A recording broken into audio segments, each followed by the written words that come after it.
मेरा जी करता है श्याम के भजनों में खो जाऊं।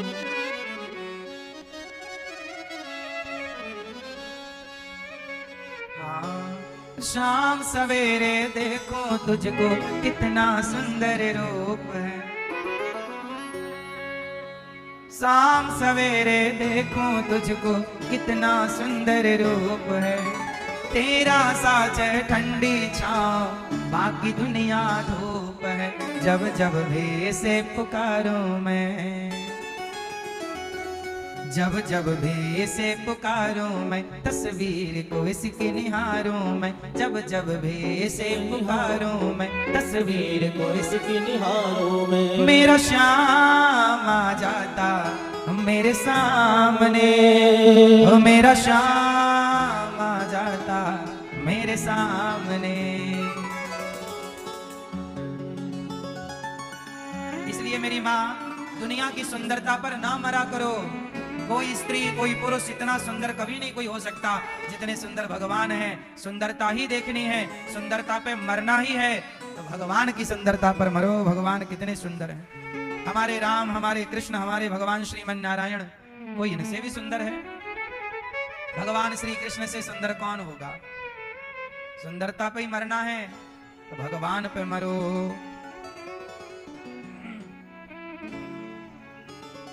प्रिय भक्तों, पूतना पर भगवान ने कृपा की। सकटासुर आया भगवान को मारने, छकड़े पर आकर बैठा। भगवान ने सकटासुर को मार गिराया। ये सकटासुर कौन था? हिरण्याक्ष का नाम सुना है आप लोगों ने? हिरण्यकश्यपु, हिरण्याक्ष, जिसे वाराह भगवान ने मारा था। हिरण्याक्ष का एक बेटा था, नाम था उसका उत्कच। क्या नाम था? उत्कच। हिरण्याक्ष का पुत्र था उत्कच। वो बहुत बलवान था, साधु संतों को, लोगों को, आम जनता को बड़ा परेशान करता, ताकत का घमंड करता। एक दिन एक संत जी के आश्रम में चला गया। वो संत जी का नाम था लोमस ऋषि।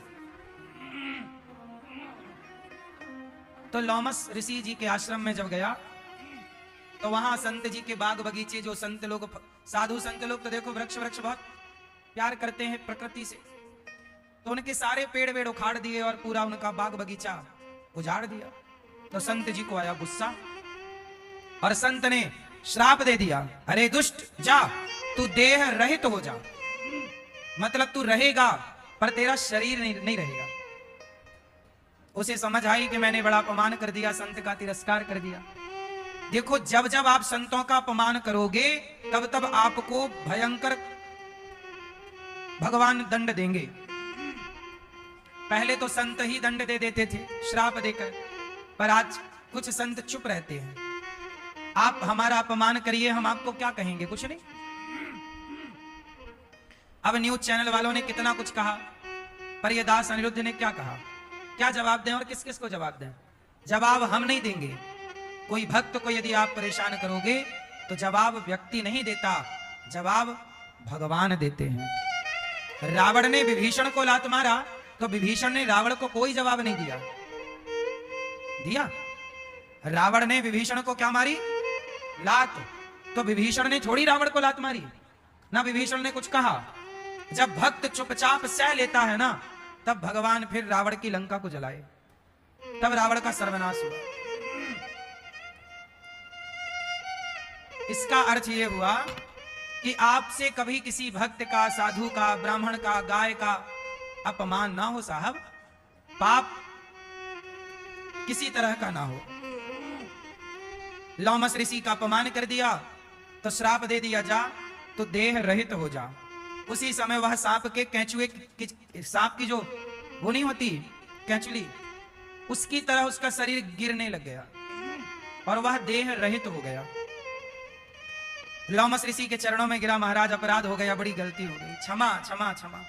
तब भगवान लोमस ऋषि संत बोले कि वैवस्वत मनवंतर में भगवान कृष्ण का अवतार होगा, तब उनके चरण के प्रहार से तेरा उद्धार हो जाएगा। जब भगवान 6 महीने के भय भगवान कृष्ण, तो भगवान कृष्ण छकड़े के नीचे पड़े थे। मैया यशोदा ब्राह्मणों को भोजन करा रही, समाज को भोजन करा रही। और छकड़ा होता ना बैलगाड़ी, तो पहले के जमाने में बैलगाड़ी के नीचे लोग बच्चों के पालने रख देते थे कि छाया में वहीं खेलता रहेगा। तो बैलगाड़ी के नीचे कन्हैया का पालना रखा था। मैया सुला के चली गई और काम में लग गई। बिल्कुल पास पास ही थी मैया, अगल बगल। सकटासुर आया, उस छकड़े पर बैठ गया और वो भगवान को कंस ने भेजा था सकटासुर को मार दे। भगवान श्री कृष्ण ने देखा कि मामा जी ने भेजा है, तो भगवान ने सकटासुर को देखा कि गाड़ी पर बैठा, तो बैलगाड़ी पर भगवान ने एक पांव जमाया, एक लात का प्रहार किया। भगवान का प्रहार होते ही वह बैलगाड़ी आकाश में गई और पूरा गोल गोल घूमती हुई धड़ाम से गिरी। तो वह श्राप के कारण जो देह रहित उत्कच नाम का व्यक्ति जो शकटासुर बना, आज छकड़े पर बैठा, भगवान के चरणों का स्पर्श हुआ और शकटासुर का उद्धार हो गया। पर शकटासुर तो नजर नहीं आया, पर बैलगाड़ी धम्म से नीचे गिरी। जो सामान था उसमें दही के है ना मटके थे, दूध दही मक्खन के मटके सब टूट गए। मैया बोली राम राम, ये गाड़ी ऊपर कैसे चली गई? तो छोरा वहां बच्चे खेल रहे थे, मैया तेरे लाला ने एक लात जमाई। मैया बोली मेरे लाला में इतनी ताकत कहां से आएगी कि बैलगाड़ी इतनी ऊपर उछाल दे। अब मैया यशोदा कैसे जाने कि तेरो लाला भगवान है, पर मैया तो पुत्र मोह में है कि मेरा बेटा है, चलो अच्छा है। मैया लाला को गोद में लेती है, दूध पिलाती है, घर चली जाती है।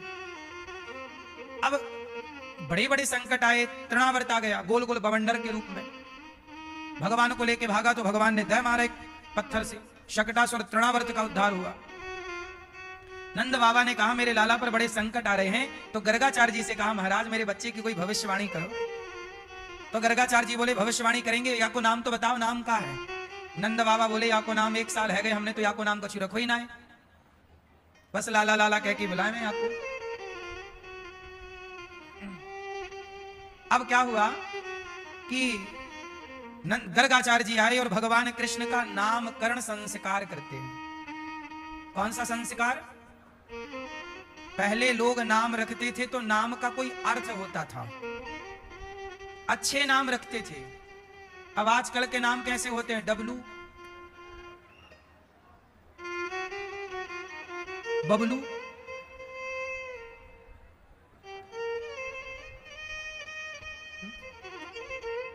टिंकू, पिंकू,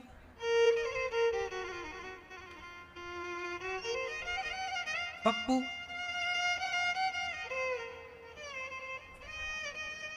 नाम करते हो, नामकरण करते हो तो नाम बढ़िया सा नाम रखना चाहिए जिसका कोई अर्थ हो, मिलता जुलता हो भगवान से। अच्छा नाम रखो। कितने हमारे यहां नामों की कमी थोड़ी है।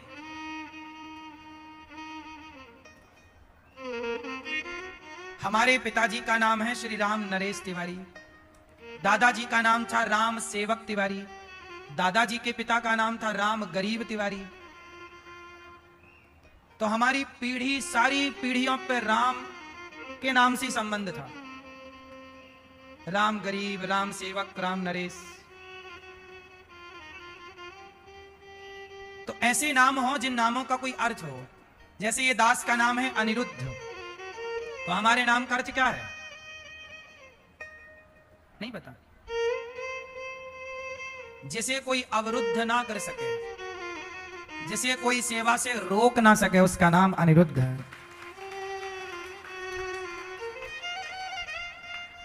अनिरुद्ध भगवान कृष्ण के पोते का नाम था। भगवान कृष्ण का नाम कृष्ण, भगवान कृष्ण के पुत्र का नाम प्रद्युम्न, प्रद्युम्न जी के पुत्र का नाम अनिरुद्ध, अनिरुद्ध के पुत्र का नाम वज्र, वज्रनाभ। तो भगवान से इतने सारे नाम हैं, इतने नाम हैं। गणेश जी के 1000 नाम, दुर्गा जी के 1000 नाम, राम जी के 1000 नाम, कृष्ण जी के 1000 नाम, शिव जी के 1000 नाम। इन हजारों नामों में कोई एक नाम जो बढ़िया हो चुन लो, ताकि वो नाम लेने से वाणी पवित्र रहेगी। अजामिल ने मरते समय अपने बेटे का नाम पुकारा था। बेटे का नाम क्या था उसके? नारायण। और मरते बड़ा पापी था, पर मरते समय बेटे को बुलाया नारायण, तो बेटे ने नहीं सुना, एक नाम धोखे से निकला और उस पापी अजामिल का उद्धार हो गया। ये महिमा है सही नाम की। सही नाम होगा तो सही दिशा मिलेगी। अब कुछ लोग कहते हैं नाम बड़ से क्या होता है, तो नाम से कुछ नहीं होता, तो तुम अपने बेटे का नाम रावण रख लेना, बेटी का नाम सूपनखा रख लेना, भाई कुछ लोग क्या कहते हैं जी, नाम से क्या होता, क्यों नहीं होता? कुछ नहीं होता तो तुम अपने बेटे का नाम कंस रख लो, बेटी का नाम कुछ नहीं होता। लोग जो कहते हैं नाम से क्या होता, तो ताड़ का नाम काहे नहीं रख लेते?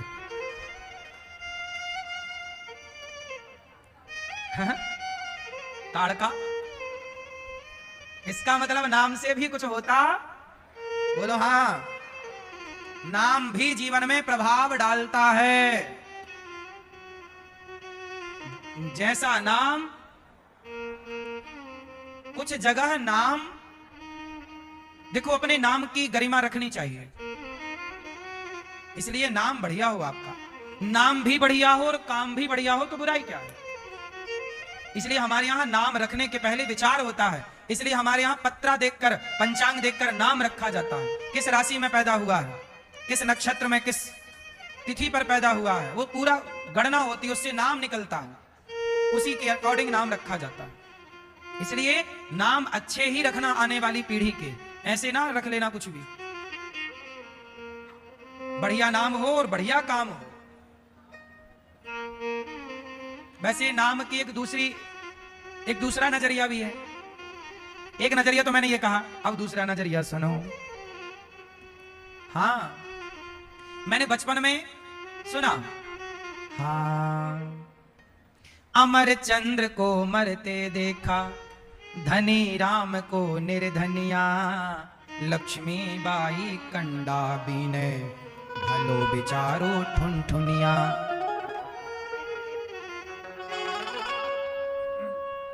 हाँ, अमर चंद्र को मरते देखा, धनी राम को निर्धनिया, लक्ष्मी बाई कंडा बीने, भलो बिचारो ठुनठुनिया। एक लड़का था, उसका नाम था ठुनठुनिया। अब नाम रख ही गया तो गांव के लोग चिल्लाएं, अरे ठुनठुनिया, उसे बड़ा बुरा लगे।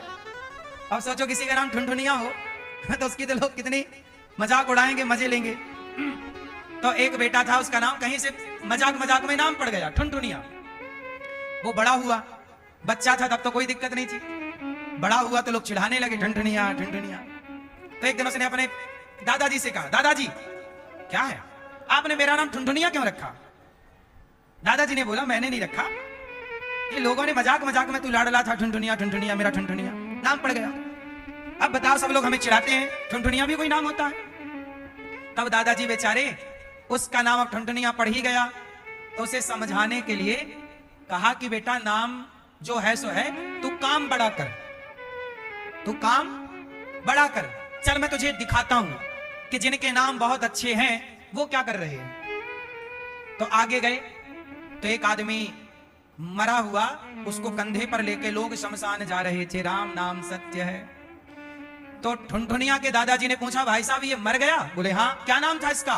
बोले इसका नाम था अमरचंद्र। तो दादाजी ने देखा ठुनठुनिया की तरफ, देख नाम था अमर, वो मर गया। भाई जब नाम अमर था तो मर कैसे गया? तो अमरचंद्र को मरते देखा, एक भिखारी आ गया आगे। तो दादाजी ने पूछा ठुनठुनिया के दादाजी ने, तेरा नाम क्या है? बोला धनी राम।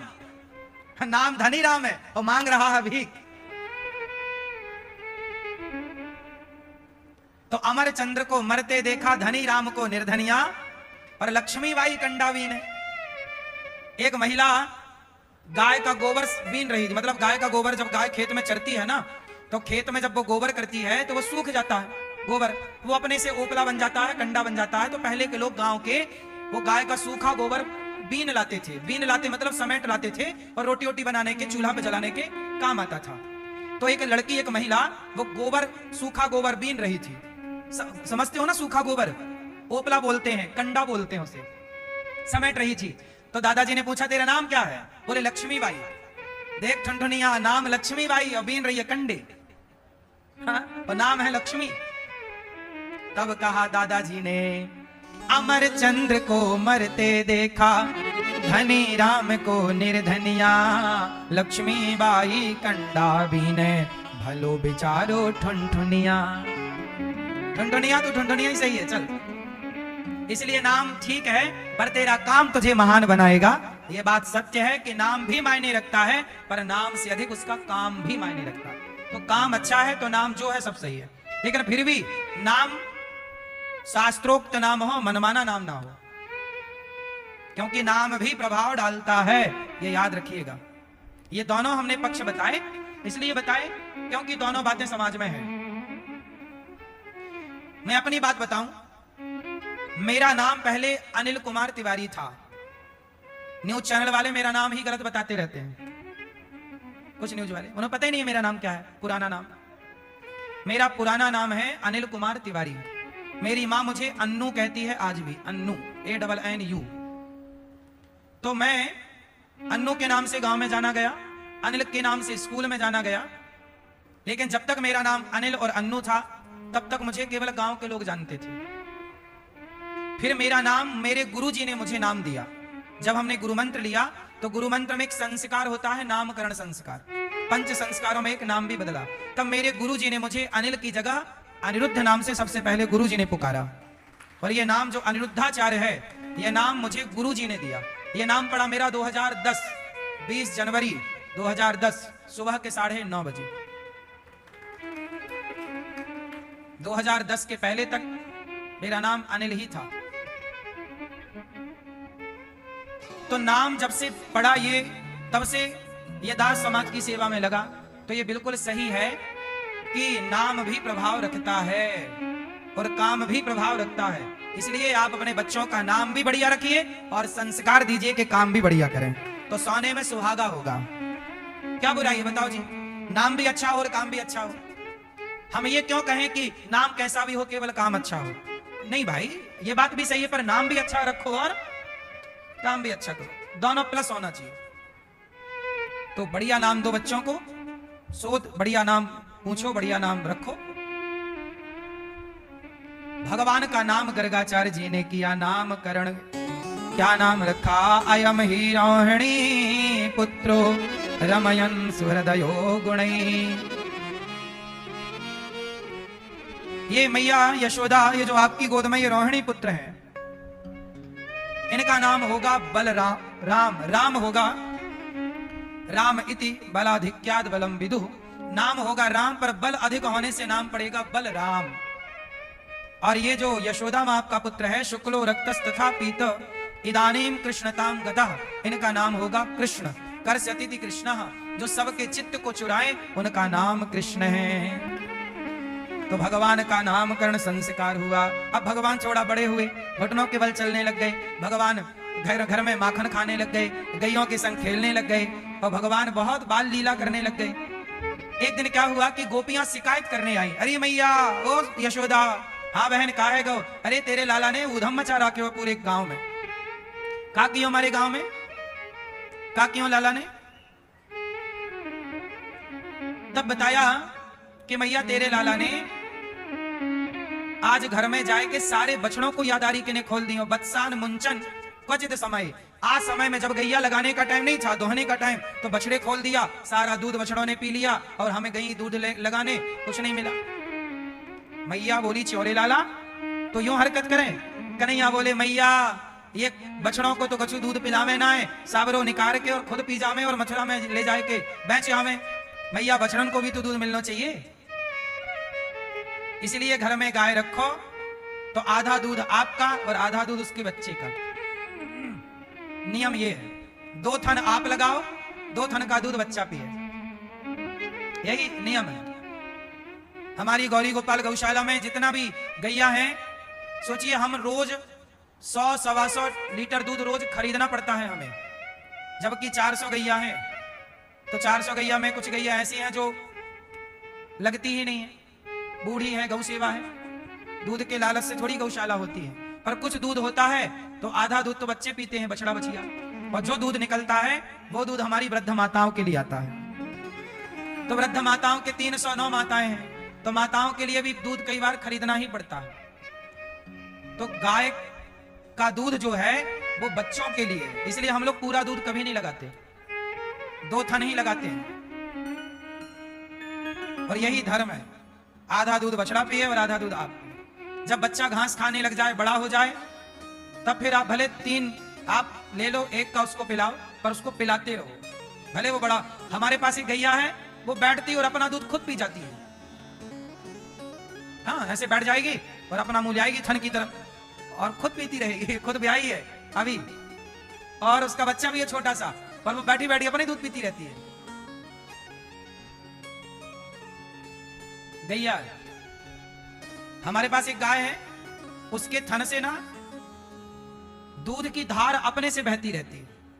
कुछ गाय होती हैं, पता है आपको, लाखों में कोई गाय ऐसी भी होती हैं जिनके थन से अपने आप दूध की धारा बहती रहती है। गाय है ना, मां है, जहां वो रहेगी वहां दूध ही दूध रहता है, बहता ही, आप लगा लो फिर भी बहता है, होता है। तो गायों की भी अपनी महिमा है, गायों का भी अपना आनंद है।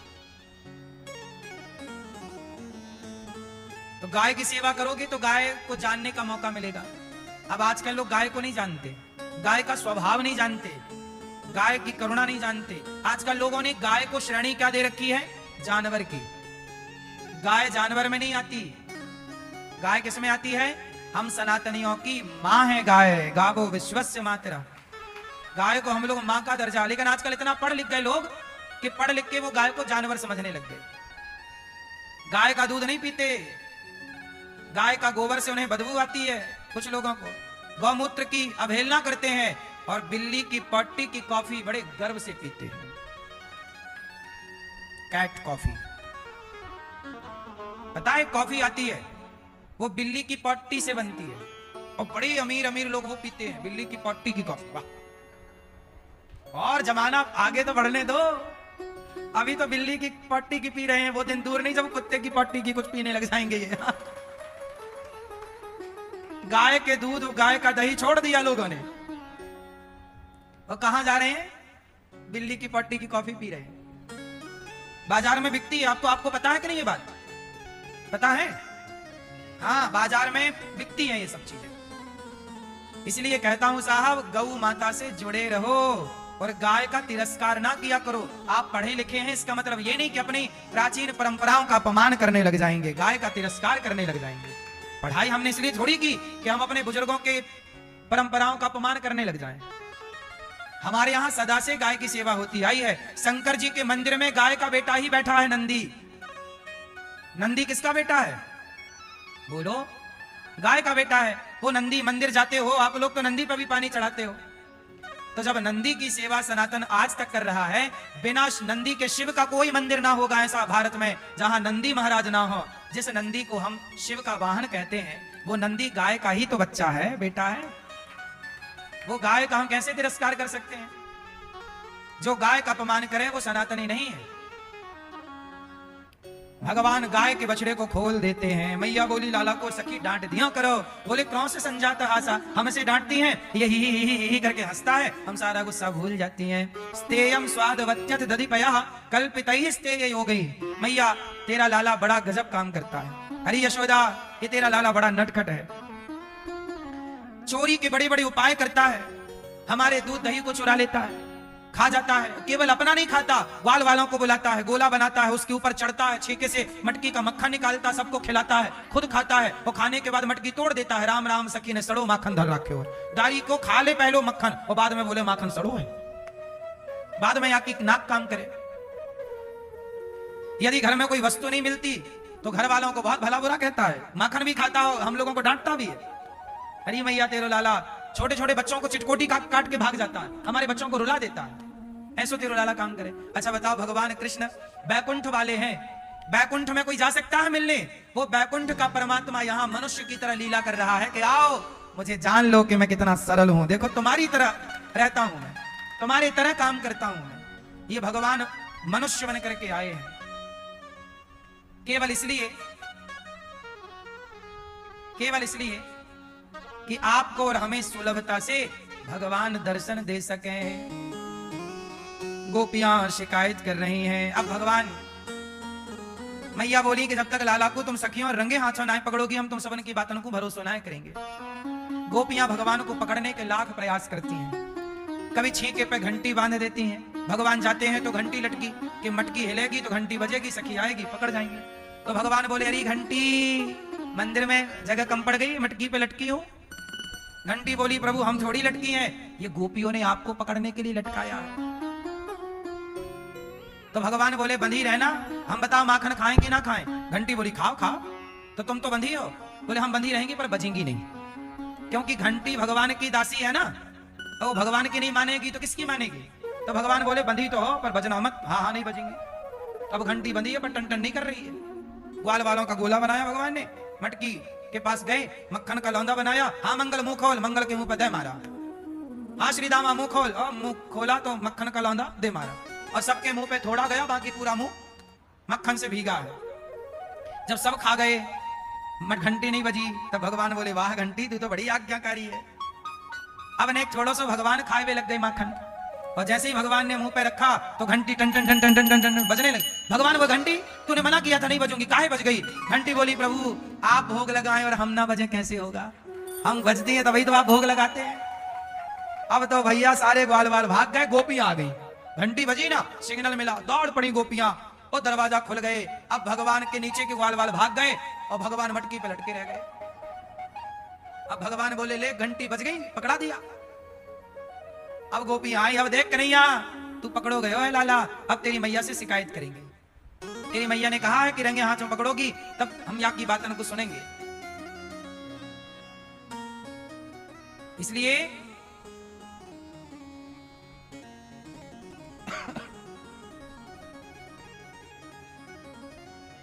अब भगवान ऊपर लटके हैं। सखी से कहा सखी डांटियों बाद में नेक नीचे तो उतारो। तो गोपी ने कंधा दिया, भगवान कंधे पे पांव रख के सखी का हाथ पकड़े नीचे आए, और भगवान बोले कि अब मैं कान पकड़ूं, अब मैं चोरी ना करूंगा, एक बार सखी मोह को छोड़ दे, और मैया से मत कहियो मैया मारेगी। सखी बोली हम एक ही शर्त पे छोड़ेंगी। क्या शर्त है, तुम हमें एक बार नाच के दिखाओ। अब सोचिए जगत का पालनहार जो सबको नचाता है, आज उसे गोपियां नचा रही हैं। सच बताओ भगवान किसके वश में होते हैं, बोलो किसके वश में है। भगत के वश में है भगवान। भक्त बिना ये कुछ भी नहीं है। भगवान किसके बिना कुछ नहीं है, भक्त बिना ये कुछ भी नहीं है, और भक्त है इनकी जान, भगत के वश में है भगवान। भगवान किसके वश में है मेरी माँ, भगत के वश में है भगवान, भगत के वश में है भगवान, भगत के वश में भगवान, भगत के वश में है भगवान। भक्त बिना ये कुछ भी नहीं है, भक्त बिना ये कुछ भी नहीं है, भक्त बिना ये कुछ भी नहीं है, भक्त है इनकी जान, भगत के वश में है भगवान, भगत के वश में है भगवान।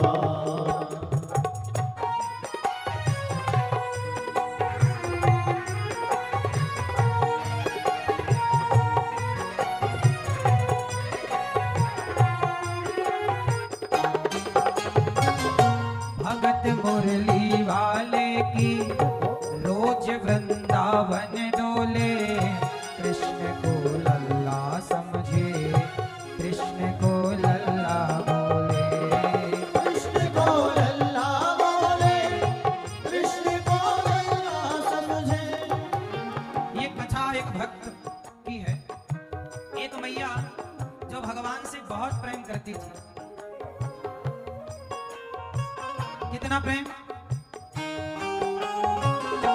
भगत मुरली वाले की रोज वृंदावन डोले, कृष्ण को लल्ला समझे, कृष्ण को लल्ला बोले, कृष्ण को लल्ला समझे, कृष्ण को लल्ला बोले। श्याम के प्यार में पागल हुई वो श्याम दीवानी, अगर भजनों में लागे छोड़ दे दाना पानी। अगर भजनों में लागे छोड़ दे दाना पानी। प्यार करने वो लागी उनसे, प्यार करने वो लागी इनसे, अपने पुत्र समान। भगत के वश में है भगवान, भगत के वश में है भगवान। इतना प्रेम करने लगी कि वो अपने कृष्ण लला को गले से लगा कर रखे, हमेशा सजा कर रखे, लाड़ लड़ा कर रखे, हमेशा सजा कर रखे, लाड़ लड़ा कर रखे। एक दिन कृष्ण जन्माष्टमी का दिन था। वो मैया बूढ़ी हो चुकी थी, रोज भगवान को नहलाना, गोपाल जी की सेवा करना, भोग लगाना। पर आज स्वास्थ्य ठीक ना होने के कारण बहू से कहा, बहू जरा प्रभु को आज स्नान तुम करा दो, सेवा तुम कर दो।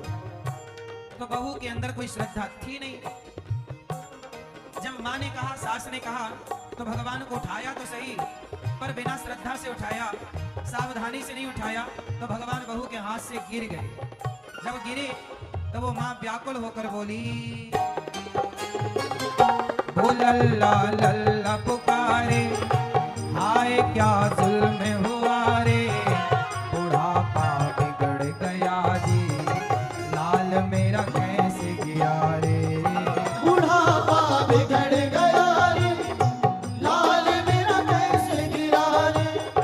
जाओ डॉक्टर को बुलाओ, बेटा को कहा, जाओ डॉक्टर को बुलाओ, लाल का हाल दिखाओ, अगर इसको कुछ हो गया मुझे भी मार गिराओ, अगर इसको कुछ हो गया मुझे भी मार गिराओ। रोते रोते पागल हो गई, रोते रोते पागल हो गई, घर वाले परेशान। भगत के वश में है भगवान, भगत के वश में है भगवान।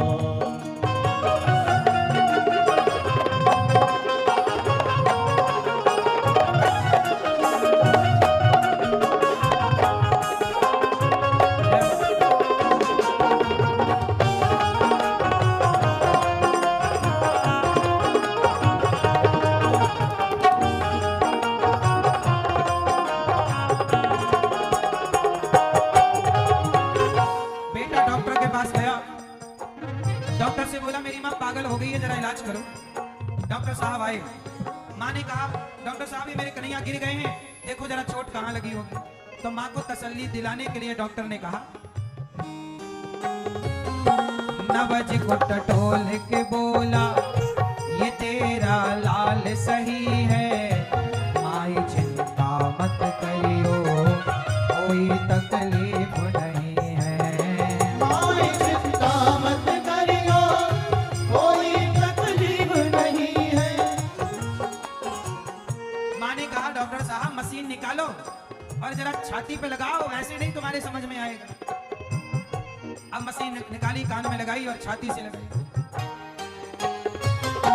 ज्यों ही सीने से लगाया, पसीना जम कर आया, उसने कई बार लगाया और डॉक्टर चकराया। उसने कई बार लगाया और डॉक्टर चकराया। धड़क रहा सीना लल्ला का, धड़क रहा सीना लल्ला का, मूर्ति में थे प्राण भगत के। वश में है भगवान, भगत के वश में है भगवान। भगत के वश में है भगवान, भगत के वश में है भगवान। डॉक्टर साहब ने मूर्ति पे जब लगाई मशीन और चेक किया, तो भावना की ज्योत को जलाकर देखिए, भावना की ज्योत को जलाकर देखिए, बोलती है मूर्तियां बुलाकर देखिए। कोई बुलवाने वाला हो तो भगवान आज भी बोलने को तैयार है। वो प्रेम नहीं रहा। डॉक्टर साहब जब छाती पे लगाए ना तो दिल भगवान का धक धक कर रहा। डॉक्टर पागलों की तरह जाने लगे। माँ ने कहा कहां जा रहा डॉक्टर, कुछ तो कह। तब डॉक्टर साहब ने कहा देख तेरे लाल की माया, बड़ा घबरा रहा हूं। जहां से तू मूरत लाई वहीं मैं जा रहा हूं। मैया तू जहां से मूर्ति लाई है वहीं जा रहा हूं। क्यों? लाल तेरा जुग जुग जीवे, बड़ा एहसान किया है। आज से सारा जीवन इसी के नाम किया है। आज से सारा जीवन इसी के नाम नाम किया है। बनवारी तेरी माँ नहीं पागल। वो माँ का बेटा बोला था ना मेरी माँ पागल हो गई, तो डॉक्टर उस बेटे को बोल रहा है बनवारी तेरी माँ नहीं पागल, पागल सारा जहान। भगत के वश में है भगवान। भावना होगी सच्ची जो दिल में प्यार होगा, आज भी इस धरती पर यूं चमत्कार होगा। आज भी इस धरती पर यह चमत्कार होने को तैयार है। आपका विश्वास तो हो। हाँ मैया तुझको तेरे लला को, मैया तुझको तेरे लला को कोटि कोटि प्रणाम। भगत के वश में है भगवान। तो भगवान किसके वश में है? गोपियां नचा रही हैं, ताही यहीर की छोहरियां, छचियां भरी छाछ पे नाच नचावे। वाह देखो जरा, ताही यहीर की छोहरियां, छचियां भरी छाछ पे नाच नचावे। वाह क्या बात कही है। कहने वाले ने कहा शेष गणेश महेश दिनेश, सुरेश हूँ जाहि निरंतर गावे। जाहि अनादि अनंत अखंड, अछेद अभेद सुवेद बतावे। नारद से सुख व्यास रटे पची, हारता हूँ पुनि पर न पावे। ताहि अहिर की छोहरियां, छछियां भरे छाछ पे नाचे नचावे। वो गोपियां कहती हैं कि नाच कन्हैया, नाच रहे हैं। बोले छाछ पिलाएंगी, छाछ पिलाऊंगी।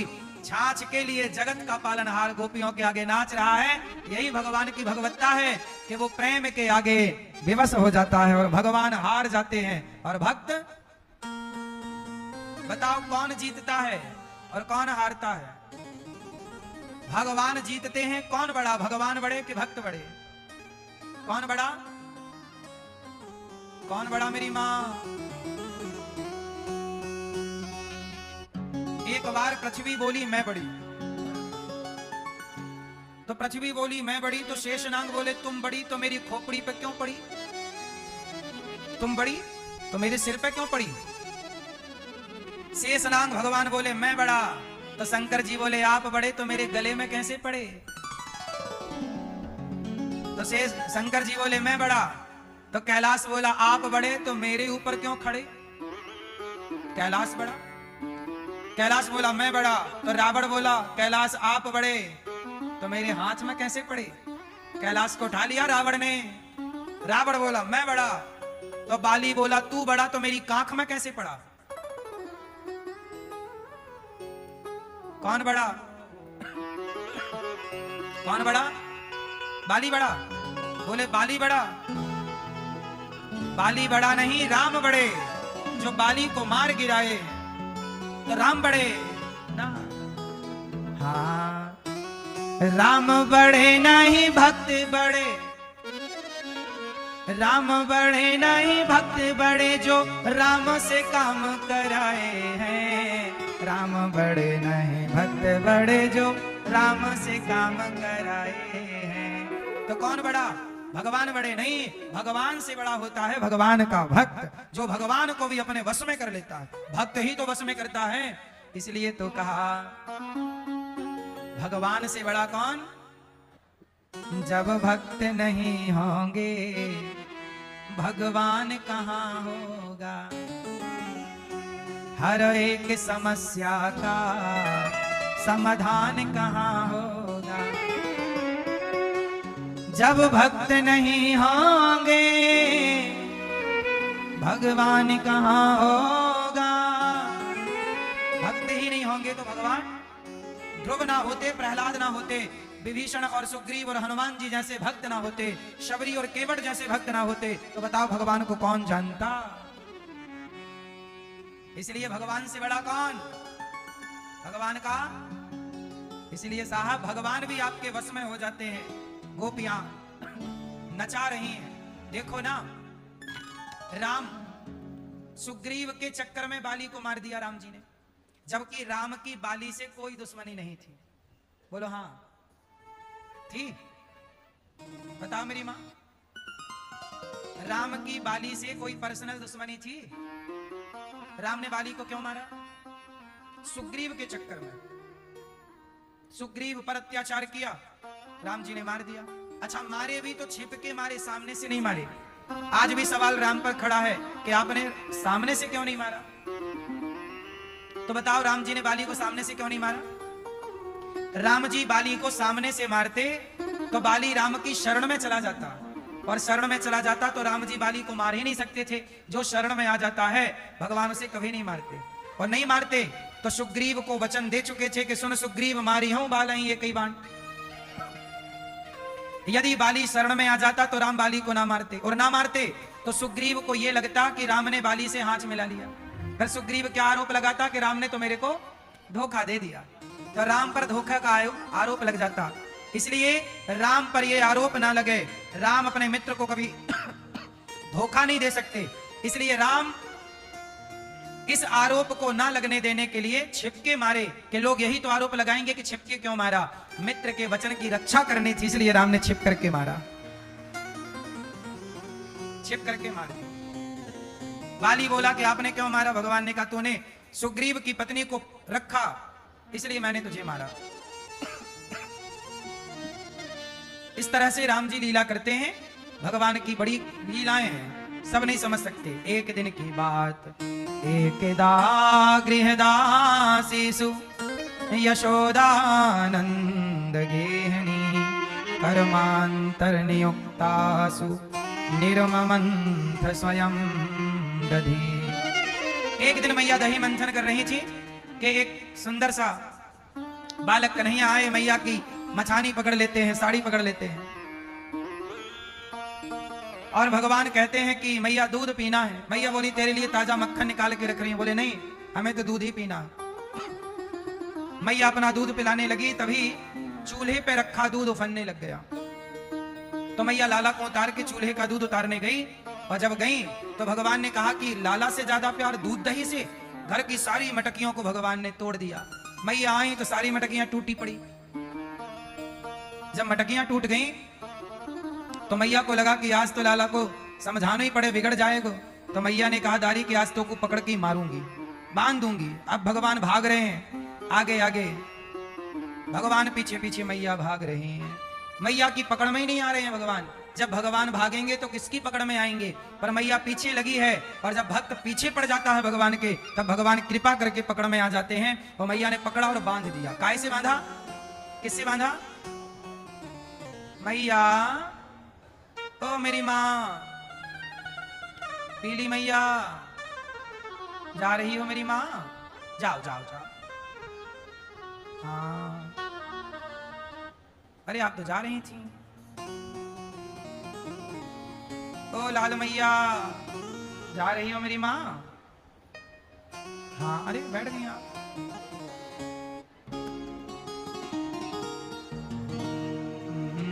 जाते जाते ये तो बता जा, मैया ने ऊखल से बांधा किसके लिए? मैया ने किससे बांधा लाला को? कैसे मैया?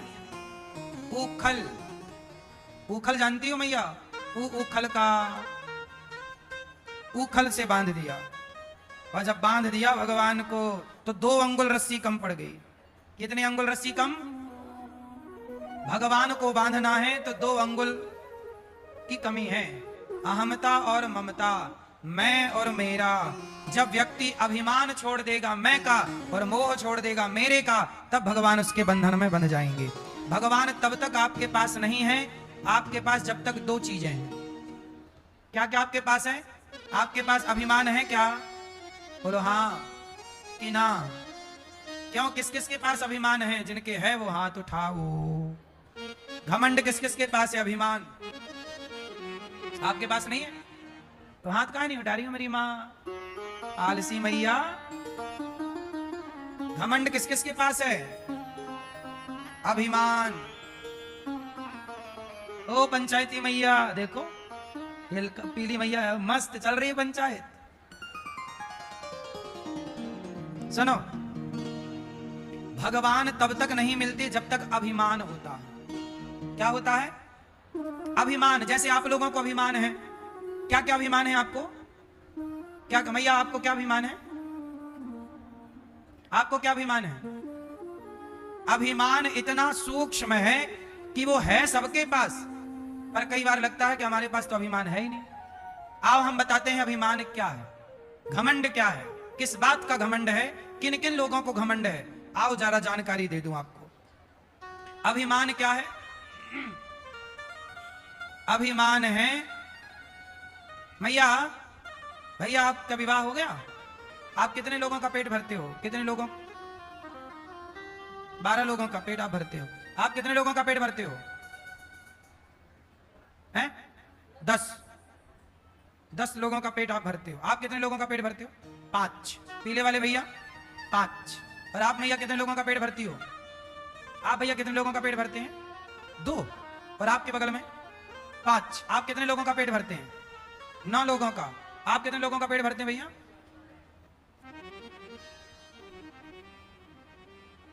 ये मैया चश्मा वाली मैया, आप कितने लोगों का पेट भरती हो मेरी माँ? 5। आप भैया कितने लोगों का पेट भरते हैं? 4। सुनो, आप लोग कह रहे हैं कि हम 10 लोगों का पेट भरते हैं, 5 लोगों का पेट भरते हैं, इतने लोगों का पेट भरते हैं। जो आपने ये समझ रखा है, मान लिया कि मैं भरता हूं पेट, यह भी अभिमान है। आप ये मान चुके हैं कि मैं करता हूं। कभी ये मत कहो कि मैं करता हूं। आप नहीं रहेंगे तो भी उनका पेट भरा जाएगा जिनका पेट आज भर रहा है। जब आप नहीं थे तब भी पेट भर रहा था, आप नहीं होंगे तो भी पेट भर रहा। पर आपको ऐसा लगने लगा कि मैं पेट भर रहा हूं, मैं नहीं होऊंगा तो कैसे काम होगा, मैं नहीं रहूंगा तो भी काम होगा। इसलिए काम होगा क्योंकि करने वाला मैं नहीं हूं, करने वाले भगवान हैं, और हमें यह लगता है कि हम कर रहे हैं। यही है अभिमान। आपने ये समझ लिया कि आप पेट भरते हैं किसी का, ये अभिमान है। इसलिए इस अभिमान को त्याग दीजिए कि आप पेट भरते हैं। हम कभी किसी का पेट नहीं भरते, सबका पालनहार, सबके पेट भरने वाले भगवान। अपने को इस घमंड से नीचे कर लीजिए, हटा लीजिएगा। सच्चाई यही है कि मैं कुछ नहीं करता, भगवान मेरे से करवाते हैं। अर्जुन युद्ध नहीं लड़ रहे थे, भगवान लड़वा रहे थे। अर्जुन नहीं जीत रहे थे, भगवान जितवा रहे थे। क्यों ये बात सही है कि गलत है? हमें लगता है हम करते हैं, पर ना, हमसे भगवान करवाते हैं। इसलिए हम निमित्त हैं। हम क्या हैं? सिर्फ निमित्त हैं। इसलिए इस बात का कभी कुछ घमंड ना करना कि मैं ये कर रहा हूं, मैंने इतना नाम कमाया। नहीं, भगवान चाहते हैं कि मेरा इतना नाम हो, इसलिए यह नाम हो रहा है। मैं कुछ कर रहा हूं इसलिए नहीं, भगवान चाह रहे हैं। हाँ, भगवान चाह रहे हैं कि अपमान हो और ये हो, तो जो भगवान चाहते हैं वो हो रहा। सम्मान भी उनकी मर्जी से, अपमान भी उनकी मर्जी से। हानि हुई तो ईश्वर की मर्जी, लाभ हुआ ईश्वर की मर्जी, जीवन मिला ईश्वर की मर्जी, मृत्यु होगी ईश्वर की मर्जी। हमारी इच्छा से कुछ भी नहीं हो रहा है। हम तो केवल कठपुतली हैं, नाच रहे हैं, ईश्वर हम सबको नचा रहे हैं। भगवान अपना ही काम हमसे और आपसे कर रहे हैं, करा रहे। जैसे कैमरा, सीसीटीवी कैमरा लगा है, बताइए, कैमरा देखता है कि आप देखते हैं? जोर से, जोर से।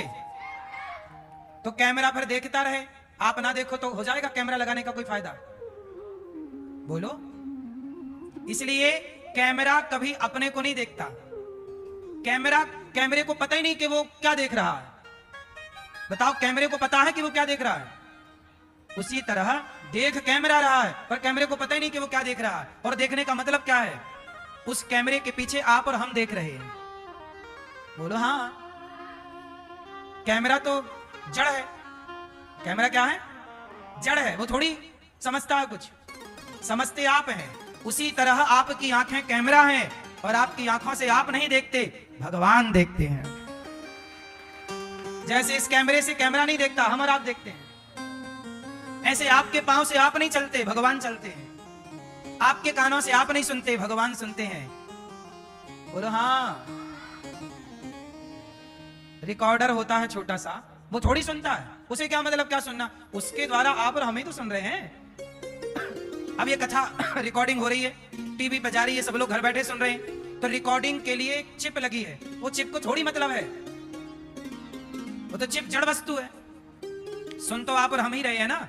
ऐसे ही हमें लगता है कि हम देखते हैं, हमें लगता है कि हम करते हैं। हम कुछ नहीं करते साहब, हमसे भगवान सब काम कराते हैं।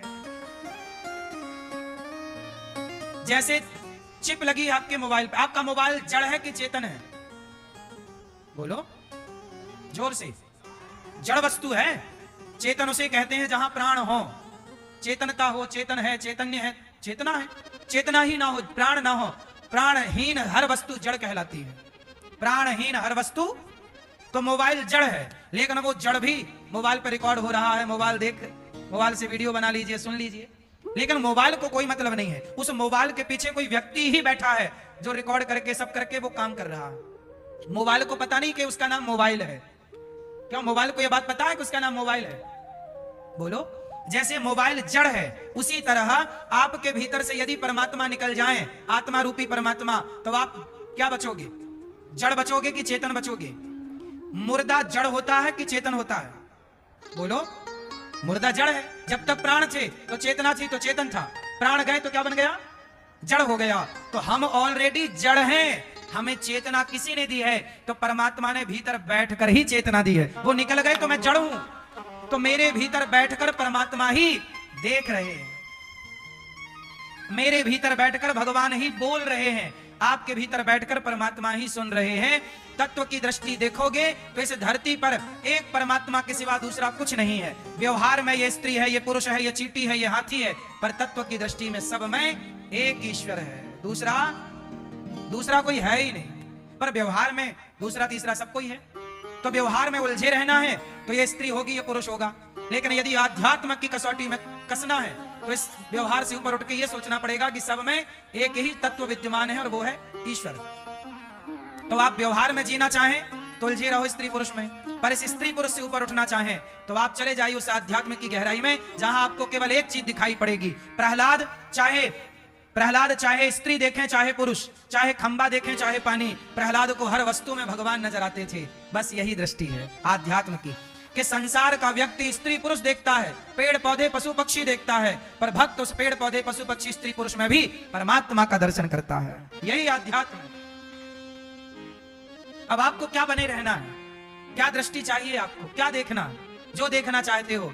संसार में सब तरह की आंखें होती हैं।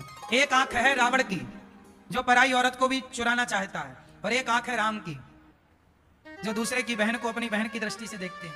रावण की बहन आई, ऑफर लेकर आई, राम ने नहीं देखा। एक दृष्टि है नामदेव जी की। नामदेव जी एक भक्त हुए महाराष्ट्र के, रोटी में घी लगाए और रखी, रोटी बनाई, रखी, घी की कटोरी लेने नामदेव जी अंदर गए। कुत्ता आया, रोटी दबा के भागा। तो नामदेव जी घी की कटोरी लेके पीछे पीछे दौड़ पड़े। प्रभु रुक जाओ, प्रभु रुक जाओ। लोग बोले प्रभु नहीं है, वो कुत्ता है। बोले आपके लिए कुत्ता है, मैंने भगवान के लिए रोटी रखी थी, इस रूप में भोग लगाने भगवान ही मेरी रोटियों का भोग लगाने आए हैं। सब कुत्ता देख रहे थे, पर भक्त क्या देख रहा है? उस कुत्ते में भगवान। अब आपकी नजरों में यदि ये कुत्ता है तो वो कुत्ता दिखेगा, पर नामदेव की नजरें होंगी तो कुत्ते में भी भगवान का दर्शन होगा। ये नजरिया है साहब। इसलिए कहता हूं कि नजरिया बदल लो, नजारे बदल जाएंगे। कुम्हार का नजरिया बदला तो मिट्टी की जिंदगी बदल गई। कैसे? एक कुम्हार चिलम बना रहा था तो किसी संत ने कहा कि चिलम क्या बनाता है? घड़ा बना। कुम्हार ने घड़ा बनाया, मिट्टी का, सुखाया, पकाया, बाजार में बेचा। किसी ने, संत ने खरीदा, पानी भरा और जब प्यास बुझाई तो संत बोले, वाह क्या शीतल जल है, कितना सुख मिला ये शीतल जल पीकर। तब उस मिट्टी के घड़े की मिट्टी से आवाज आई, कुम्हार तेरा धन्यवाद, किस बात का, तूने मुझे चिलम बनाया होता तो मैं भी जलती, जो इसे पीता वो भी जलता, छाती जलाता, पर तूने कुम्हार मुझे घड़ा बना दिया, मैं भी ठंडा हूं, जो पीता है इस जल को शीतलता को प्रदान प्राप्त होता है। तेरे विचार बदले, मेरी तो जिंदगी बदल गई। यदि कुम्हार चिलम बनाता तो मिट्टी क्या कर लेती, बेचारी चिलम बन जाती, पर जलती और जलाती रहती, पर घड़ा बन गई। अब आपको देखना है कि आप चिलम बनना चाहते हैं या घड़ा बनना चाहते हैं, आपका निर्णय है। दोनों ऑप्शन आपके पास है। आप चिलम बन के जलते रहिए और समाज को जलाते रहिए, या घड़ा बन के स्वयं ठंडे रहिए, औरों को शीतलता देते रहिए, औरों को ठंडक देते रहिए। दोनों के लिए आप स्वतंत्र हैं। इसलिए कहता हूं कि भगवान को समझो, अभिमान को त्यागो कि मैं कुछ करता हूं, मैं नहीं, भगवान करते हैं। तो आज से ये अभिमान कभी ना करना कि मैंने कुछ किया। सदा कौन करता है? मैं कुछ नहीं करता। अच्छा ये उंगली उठाओ, एक सब लोग उंगली उठाओ अपनी, फास्ट। इस उंगली को जरा एक बार हिलाना है, बस ऐसे ऐसे, अब नीचे कर लो, खत्म। ये बताओ, ये उंगली जो आपने हिलाई, ये किसका पावर था, आपका या ईश्वर का? यदि आपका पावर है तो जिनको पैरालाइसिस हो जाता है, उनका एक अंग काम नहीं करता, हिला लो ना भैया अपनी उंगली। पैरालाइसिस वाला एक उंगली नहीं हिला सकता अपनी, बोलो हाँ या ना। यदि ईश्वर चाह लें तो तुम्हारा हाथ होगा, काम नहीं करेगा। बहुत लोग ऐसे हैं जिनका हाथ काम नहीं कर रहा है, बोलो हाँ। इसका मतलब तुम्हारी औकात तो एक उंगली हिलाने की नहीं है, वो चाह रहा है इसलिए हाथ पांव हिल रहे हैं, वरना वो चाह लेगा तो नहीं कर पाओगे। एक उंगली हिला के दिखा दो अपने बल से। तुम बातें बड़ी बड़ी कितनी कर लो, पर तुम्हारा बल एक उंगली हिलाने का नहीं है। इसलिए ये सारा बल ईश्वर का दिया हुआ है। उस बल को प्रणाम करो और परमात्मा का धन्यवाद दो, और कभी ना कहो कि मैंने कुछ किया। सदा घमंड से शून्य रहो, प्रभु जो है सब आपका है। व्यापार आपका, परिवार आपका, ये शरीर, ये जीवन, नाच सकल संपदा तुम्हारी, मैं सेवक समेत सुतनारी। समर्पण ही भक्ति है। यदि समर्पण नहीं होगा इस तरह तो आप भक्ति के पथ पर कभी चल ही नहीं सकते। समर्पण कीजिए। भगवान ने उखल को टेढ़ा किया, मैया ने बांधा, अहमता और ममता, मोह त्याग दीजिए कि ये मेरा, भगवान मेरे। उखल को टेढ़ा किया, नरकुबर मणिग्रीव का भगवान ने उद्धार किया। वाणी गुणानुकथने श्रवणौ कथायाम, हस्तौ च कर्म सुमनस्तव पादयोर्न। नरकुबर मणिग्रीव भगवान से प्रार्थना करते हैं, क्षमा मांगते हैं। ये श्राप के कारण वृक्ष बने, आज भगवान ने इनका उद्धार कर दिया। मैया लाला को गले लगा रही हैं, लाड़ लड़ा रही हैं, प्यार कर रही हैं। परीक्षित जी ने कहा कि मैया यशोदा ने कौन सा पुण्य किया कि जगत की पालनहार की मां बनने का सौभाग्य पाया। तब सुखदेव जी ने कहा कि मां यशोदा ने संतों की सेवा की पिछले जन्म में, और संतों की सेवा का यह बल था कि सेवा के बल से भगवान ने उन्हें अपनी मां होने का गौरव दे दिया। याद रखिएगा भक्तों, जो व्यक्ति सेवा करता है भगवान सदा उस पर कृपा बरसाते हैं। मैया यशोदा पिछले जन्म में क्या करती थी जानते थे? कोई भी संत आता, जंगल की लकड़ी बीन कर लाती, पैसा जो बाजार में मिल जाता लकड़ी बेचने से, उस पैसे से सेवा करती। कोई संत भूखा ना जाए। एक बार संत इनके द्वार पर आए, भगवान ही संत बन के परीक्षा लेने आए, और जब आए तब इनके घर में अन्न का एक दाना नहीं था। किसी से मांगने गई तो मांगने पर भी कोई ना दिया। एक नियत का खोटा व्यक्ति मिल गया, बोला तुम अपने स्तन दोगी तो हम तुम्हें पैसे देंगे। माता धरा बोली कि चमड़ी मांग रहा है, इसे चमड़ी की भूख है, और चमड़ा तो एक दिन जल ही जाएगा। तो माता धरा ने अपने स्तनों को काट करके दे दिया, ये ले। वो मांगा गलत नियत से था, गलत भाव से, पर माता ने काट के दिया। तुझे स्तन चाहिए ना मेरे, काट कर दे दिया, ये ले। धारा बह पड़ी खून की। पैसा लिया, बाजार से साग सब्जी जो भी सामान खरीदा संतों के लिए बनाया, बना के भोग लगाया, संत खाए, पर देखा कि माँ की साड़ी लहू से भीगी है। संतों ने कहा माता ये तुम्हारे शरीर से इतना रक्त कैसे निकल रहा? माता धरा ने कहा कि आपके लिए भोजन नहीं था। किसी से पैसे उधार मांगने गई कि भैया 15 दिन में चुका दूंगी। उसने कहा कुछ गिरवी रखो। गिरवी क्या रखती? तो उसने कहा कि तुम अपने स्तन हमें दे दो। वो मेरे शरीर का चमड़ा मांग रहा था, तो मुझे लगा कि चमड़ा मांग लेगा तो मांग लेगा, दे दिया। मैंने काट के दे दिया स्तन। मैं क्या करती इस चमड़े का? यदि चमड़ा देने से भी मेरे द्वार पे आए संत की सेवा हो रही है तो अच्छा हुआ कि चमड़ा देने से कम सेवा तो हो गई। मैं क्या करती, ये शरीर तो एक दिन चिता पे जल के राख होना ही है। जब माता संतों के प्रति ऐसा भाव देखा कि आदमी शरीर काट के भी सेवा कर रहा है, तब वो संत से भगवान प्रकट हो गए। माता आपने सेवा की पराकाष्ठा पार कर ली।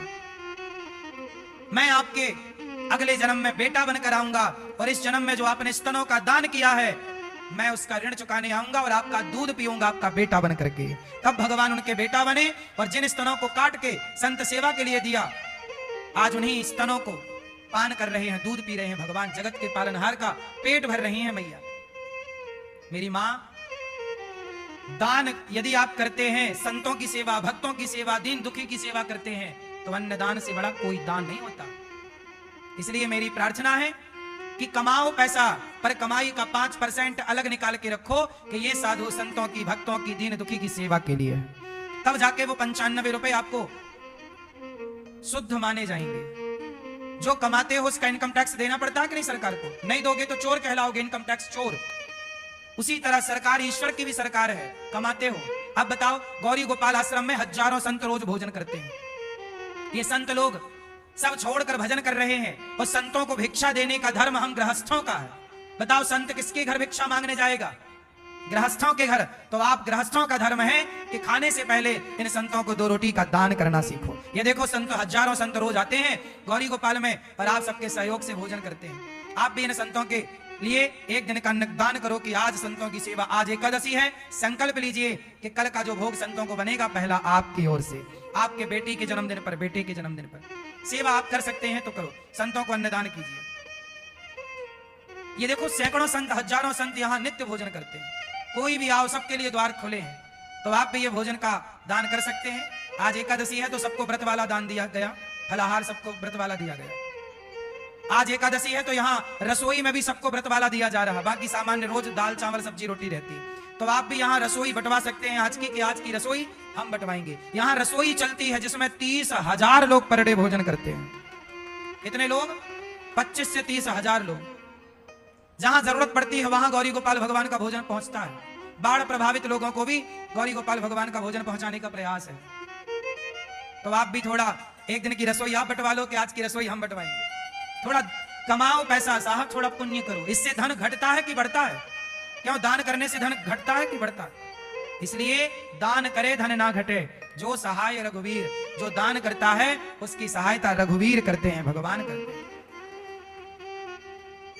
इसलिए दान करना सीखिए। एक दिन की रसोई आप बंटवाओ कि आज आपकी बेटी का जन्मदिन है, बेटे का जन्मदिन, तो आप अन्नदान करके मनाएंगे। गौरी गोपाल आश्रम में 150 बच्चे पढ़ते हैं। बच्चों का रहना, खाना, पढ़ना, लिखना, गौरी गोपाल गुरुकुल चलता है। ये गुरुकुल में बच्चे पढ़ते हैं। गरीब परिवार के बच्चे हैं, आप सब सहयोग करेंगे तो इन बच्चों को शिक्षा मिलेगी गुरुकुल की।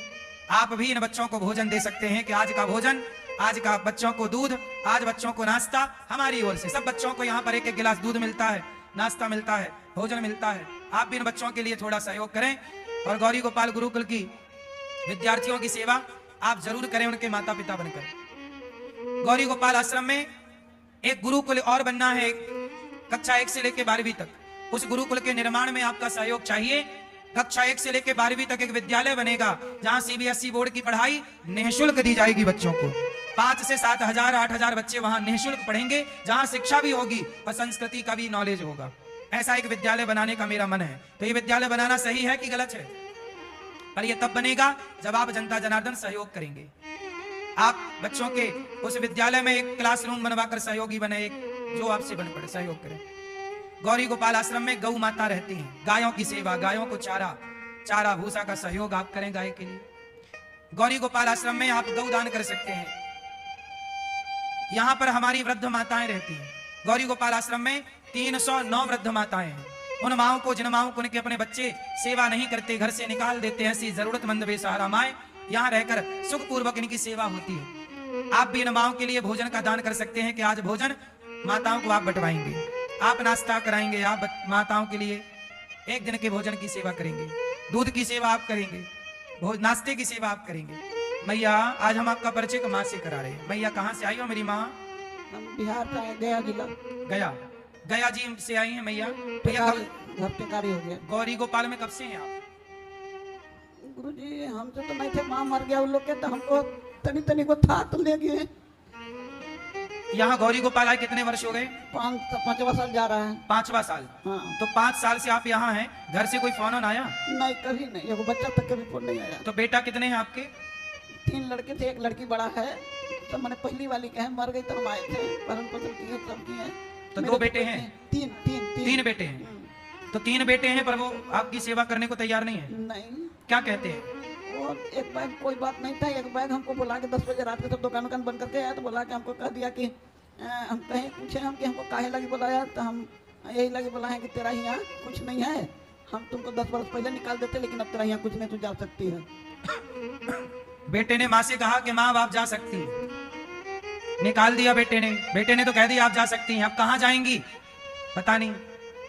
इन 5 वर्षों में फोन ऑन कभी नहीं आया। नहीं, अब बताइए कि ये माँ 5 साल से यहाँ है, 5 साल से बेटे ने 3 बेटे हैं, पर बेटों ने एक बार संपर्क साधने की भी कोशिश नहीं की, जबकि पता है उनको कि उनकी माँ गौरी गोपाल में है।